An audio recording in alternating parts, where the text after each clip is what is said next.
फार अद्भुत असं देवाचं काम आहे, फार अद्भुत. देवाला कधी चौकटीत मांडू नका. तो चौकटींमध्ये राहणारा परमेश्वर आहे, तो लिमिटलेस आहे.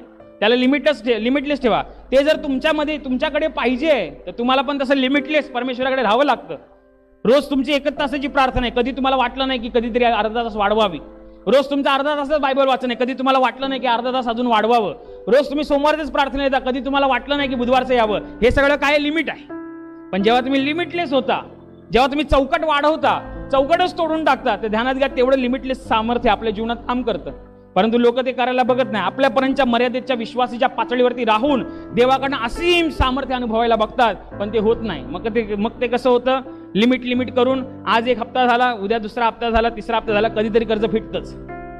तसं मग कधीतरी तुमच्या त्या विश्वासाचा कोटा अनलिमिटेड पर्यंत पोचला की मग कधीतरी ती साक्ष घडते. हे तुमच्यावरती आहे. तो रोज साक्षी घडवण्याची ताकद ठेवतो, तो रोज हस्तक्षेप करण्याची ताकद ठेवतो, तो रोज नवा अनुभव देण्याची ताकद ठेवतो, कारण तो अनुभवांचा परमेश्वर आहे. आशीर्वादांच्या परमेश्वराकडून आशीर्वाद मिळवायचा आहे तर धडपड करायला लागता कामा नये. कारण धडपड करायला लागते ह्यासाठीच, कारण आमचं सगळं लिमिटमध्ये आहे. 1 तासाची प्रार्थना, एकदाच ब्रदरला भेटायचं आणि मग एकदा ते लिमिटेड काम आहे. अनलिमिटेड जर असाल तर ध्यानात घ्या, अनलिमिटेड असून सुद्धा जर तुमची कामं होत नाही, मला येऊन भेटा, मी सांगतो तुम्हाला, असं होणारच नाही.